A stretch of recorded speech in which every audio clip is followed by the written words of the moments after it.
Bienvenue sur Africa 24 dans cette nouvelle édition du QG Week-end. Voici les titres de l'actualité.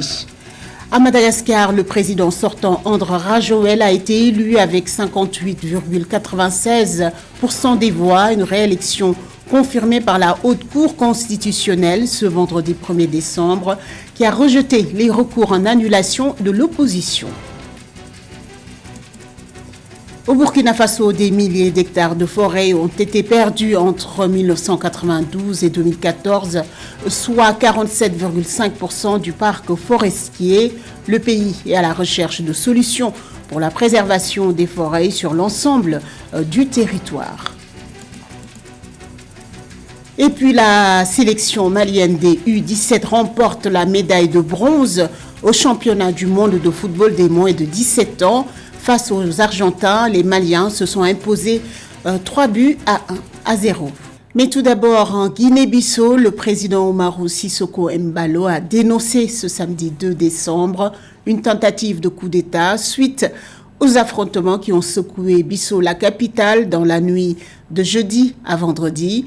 Des affrontements qui impliquent l'armée nationale et les forces de la garde présidentielle qui ont fait au moins 2 morts. Selon le président Embalo, ce coup d'État a été préparé avant le 16 novembre, date des célébrations du 50e anniversaire des forces armées.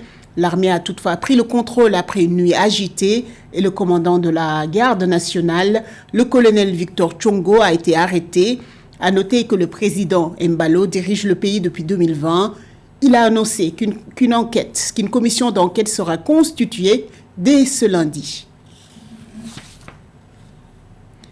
À Madagascar, la Haute Cour constitutionnelle a confirmé ce vendredi 1er décembre les résultats officiels du premier tour de l'élection présidentielle, donnant vainqueur le président sortant André Rajoelina avec 58,96% des voix. L'opposition de son côté continue de dénoncer un scrutin entaché d'irrégularités. Elle conteste également la légitimité de la Haute Cour. Les détails avec Samantha Saberou-Saboumanga.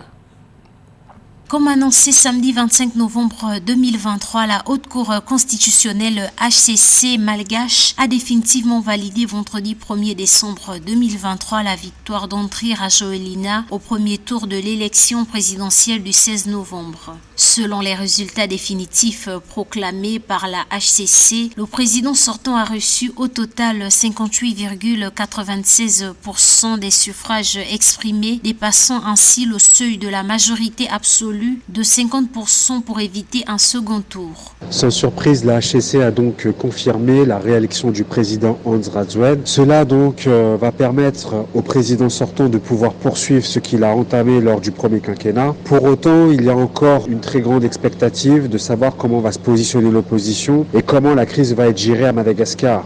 Une chose est certaine, l'ensemble de la communauté internationale et les observateurs sont en train de regarder ce qui se passe à Madagascar parce que on a l'impression qu'une énième crise peut retentir sur le pays. La Haute Cour constitutionnelle a reçu une quinzaine de requêtes dont la plupart ont été déclarées recevables mais non fondées. Les opposants maintiennent leurs revendications en vue de l'annulation du scrutin et la mise en place d'un régime de transition de 7 mois. Ces derniers annoncent la mobilisation de leurs partisans dans les différentes régions du pays. Les populations en ont tellement marre que le taux de participation s'en ressent. Maintenant, ce qui est souhaitable pour l'île, c'est qu'il n'y ait pas de tension, vu que à chaque fois, on assiste beaucoup plus aux évictions des présidents au Madagascar qu'à l'alternance politique ou même à l'alternance interne tout simplement. Plus de 11 millions d'électeurs malgaches ont été appelés aux urnes le 16 novembre 2023 pour choisir leur nouveau président parmi un total de 13 candidats. 10 d'entre eux, dont les ex-présidents Marc Ravalomanana et Henri Rajaonari Mampianina, ont choisi de boycotter le scrutin. 73,44 millions d'euros de la Banque africaine de développement pour la construction du pont reliant le Cameroun à la Guinée équatoriale. Le pont sera érigé aux extrémités du fleuve dans la région de Campo au Cameroun et de Rio Campo en Guinée équatoriale. Ce projet régional va renforcer les échanges commerciaux et faciliter la libre circulation des biens et renforcer le corridor économique entre le Cameroun et la Guinée équatoriale et le Gabon. La mise en œuvre du projet devrait commencer en décembre 2023 et s'achever en novembre 2028. Comment diversifier les ressources de financement pour soutenir le développement et la résilience économique ? Pour y répondre, le Cameroun se tourne vers la recherche de financement alternatifs pour renforcer la croissance et développer les secteurs clés, notamment la santé, l'éducation, mais également les infrastructures. L'objectif est de trouver la somme de 88 000 milliards de francs CFA pour réaliser sa stratégie nationale de développement à l'horizon 2030. Les détails de Catherine Gombey. Un défi central que l'Afrique doit relever pour ses projets de développement consiste à mobiliser des investissements clés dans des secteurs clés tels que la santé, l'énergie, les transports, la construction, l'éducation et la transformation. La difficulté pour l'Afrique d'accéder au marché financier classique constitue une opportunité de croissance pour des modes de financement diversifiés et innovants. Le Cameroun, poumon de la CEMAC avec plus de 40% du PIB de la sous-région, a établi la SND 30, la stratégie nationale de développement à l'horizon 2030 pour laquelle le pays recherche officiellement 88 000 milliards de francs CFA. Dans une interview exclusive accordée à Africa 24, le ministre des Finances, Louis-Paul Motazé, apprécie le rôle des financements concessionnels. La CEMAC, comme les États, sont tous à la recherche des meilleurs financements possibles. Et le meilleur financement, ça reste quand même pour nous ce qu'on appelle un financement concessionnel, c'est-à-dire un financement qui n'est pas trop lourd, dont les conditions ne sont pas draconiennes, parce que ce n'est pas des dons. C'est des projets qui sont financés par des crédits. Pour le Cameroun, la diversification des bailleurs de fonds et des types de financement est une nécessité. À travers la SND 30, le pays d'Afrique centrale veut atteindre un taux de croissance annuel du PIB de 8% en moyenne, contre des prévisions de l'ordre de 4% en 2023, selon les estimations du Fonds monétaire international. C'est-à-dire qu'il y a des projets qui sont assez lourds. On ne peut pas toujours avoir un seul bailleur de fonds. Donc il faut un cofinancement. Si on peut faire un cofinancement entre plusieurs bailleurs de fonds et avec l'appui des autres types de financement comme les financements de type islamique, nous pensons là faire œuvre utile et aller vers le sens de l'objectif recherché. Selon les données du ministère camerounais de l'économie, 37% des besoins en matière de financement de la SND 30 concernent le secteur des infrastructures. Le gouvernement cherche résolument des ressources de financement alternatives pour réaliser les projets en s'intéressant aussi au secteur privé et à la diaspora. Le Fonds pour les pertes et dommages a été officiellement adopté ce jeudi 30 novembre lors de la COP28 à Dubaï. Ce fonds permettra de venir en aide aux pays en développement pour faire face au changement climatique. Il permettra également de favoriser la réduction massive des émissions de gaz à effet de serre. Les explications d'Ameneji. La conférence de l'Organisation des Nations Unies sur le changement climatique a rendu opérationnel jeudi 30 novembre un fonds destiné à soutenir les pays particulièrement vulnérables dans leurs efforts pour faire face aux pertes et dommages causés par les phénomènes météorologiques. Il s'agit d'engagements financiers à l'égard du fonds d'environ 30 milliards de dollars mis à contribution par les Émirats arabes unis et d'autres pays. La réticence des pays de l'Union européenne à verser les 580 milliards de dollars qui leur sont demandés dans le cadre du fonds sur les pertes et dommages peut s'expliquer par le fait que les 27 pays de l'Union européenne n'ont pas tous le même degré d'implication sur les questions environnementales et bien évidemment sur les questions liées au changement climatique. Le Fonds pour les pertes et dommages est une demande de longue date des pays en développement qui doivent faire face au coût des dévastations. Sur un besoin de 580 milliards de dollars par an pour amoindrir les effets du changement climatique, l'Union européenne s'est engagée à verser 245,39 millions de dollars, une participation jugée insignifiante au regard des 27 États qui la composent et dont la responsabilité dans le réchauffement climatique est bien approuvée. Les négociations sur les questions de financement climatique ne pourront aboutir à des résultats mutuellement avantageux pour les parties que que si l'on a un accord juridiquement contraignant, comme nous l'avions réclamé lors des COP 26 et 27, car aujourd'hui, les pays industrialisés peuvent considérer que même s'ils ne versent pas les sommes attendues, ils ne risquent rien.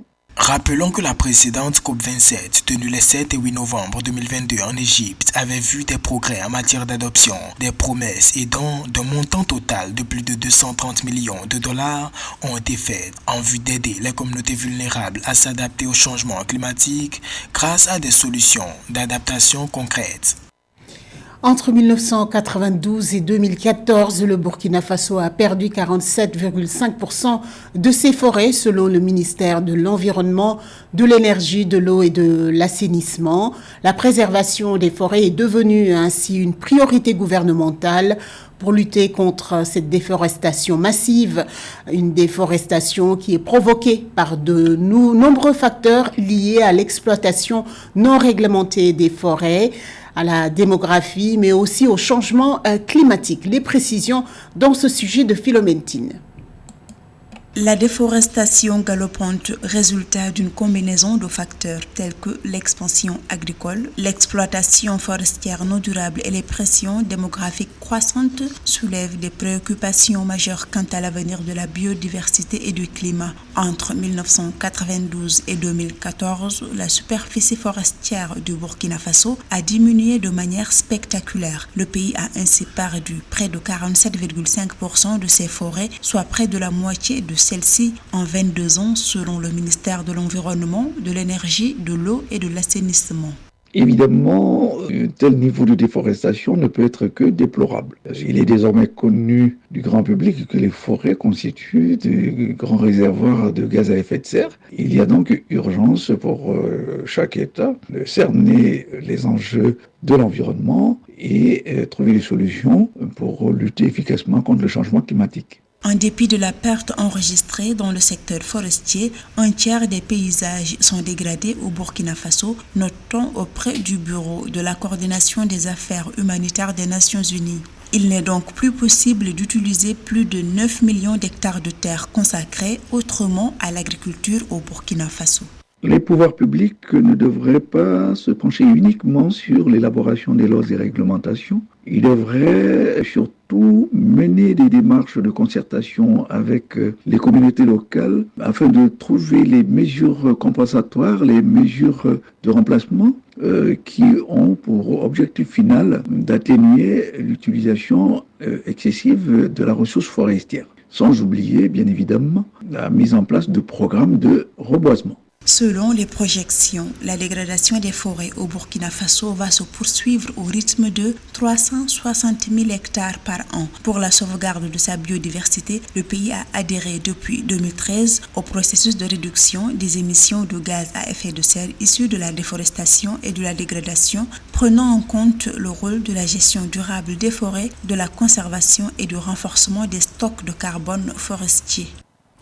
À la page sport, le Mali bat l'Argentine 3-0 et termine 3e de la Coupe du Monde des moins de 17 ans 2023. Les Aiglonnés du Mali étaient les seuls représentants du continent dans le dernier carré de la Coupe du Monde des U17. Ils remportent ainsi la médaille de bronze. Retour sur ce match dans ce sujet de Joël Mbalo. Après la défaite face à la France en demi-finale du mondial U17 de football, le Mali n'avait qu'un seul objectif, s'imposer face à l'Argentine. C'est chose faite. Le 1er décembre 2023, les Aiglonnés du Mali, efficaces devant le but, ont su voler la défense adverse pour s'offrir une belle victoire face aux Albicestes d'Argentine, 3-0. Oui, l'équipe du Mali a été très époustouflante devant cette équipe argentine qui l'a dominée de bout en bout avec pas mal de gestes techniques et tactiques dont les Argentins ne se sont pas du tout sentis à l'aise devant cette équipe du Mali. Oui, les jeunes étaient très motivés pour pouvoir quand même terminer cette 3e place. Bien en jambes depuis le début de la compétition, Ibrahim Diarra, auteur de l'unique but malien contre la France, ouvre le score à la 9e minute. Le Mali gagne en puissance et s'offre des occasions de but. À la 45e minute, l'attaquant malien Mamadou Doumbia marque de la tête son 4e but de la compétition et à la 48e minute, Amidou Makalou met fin aux espoirs argentins. Score final 3-0.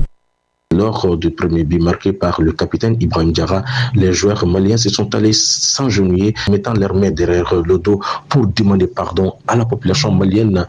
Selon eux, la mauvaise prestation qu'ils ont fait contre la France, car l'objectif principal de cette équipe malienne était de remporter ce trophée tant attendu. Succès sans bavure du Mali qui remporte le bronze dans cette 19e édition du mondial U17 de football.